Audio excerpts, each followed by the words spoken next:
అనుకోండి, ఓల్డ్ అంత డబ్బు సంపాదించి ఉన్నప్పుడు చచ్చిపోతారండి.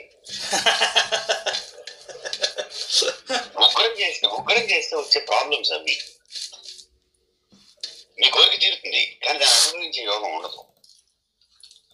సో వెళ్ళి ఉగ్రము అనేసి అన్నప్పుడు అంటే ఉగ్రంలో చాలా శాంతి ఉంటుంది. ఆ శాంతి మనం చేయలేము. మీరు ఉగ్రం చేస్తే రోజు అన్నదానం చేయాలి. ఏం చేయాలి? అన్నదానం చేయాలి. ఎవరో ఒకటి ఫుడ్ పెట్టాలి. నేను బర్డ్స్ కి రోజు పెట్టాలి. బర్డ్స్ కి పెడతాను. బర్డ్స్ ఒకటే కాదు, మనుషులు కూడా పెట్టాలి కదా.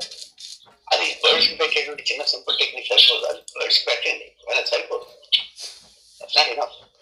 కానీ ఈ కండిషన్ ఏంటి నాకు అర్థం అంటే నేను ఎప్పుడు వినలేదు ఇట్లా అన్నదానం డైలీ అన్నదానం చెయ్యాలి శాంతి అనేది.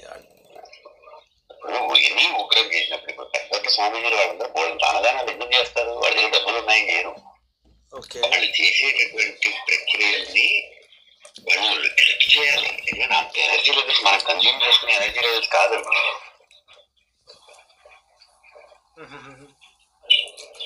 మనం కన్జ్యూమ్ చేసుకోలేనటువంటి వాటిలో మనం నలిగిపోకూడదు. సరే, ఇంకొకటి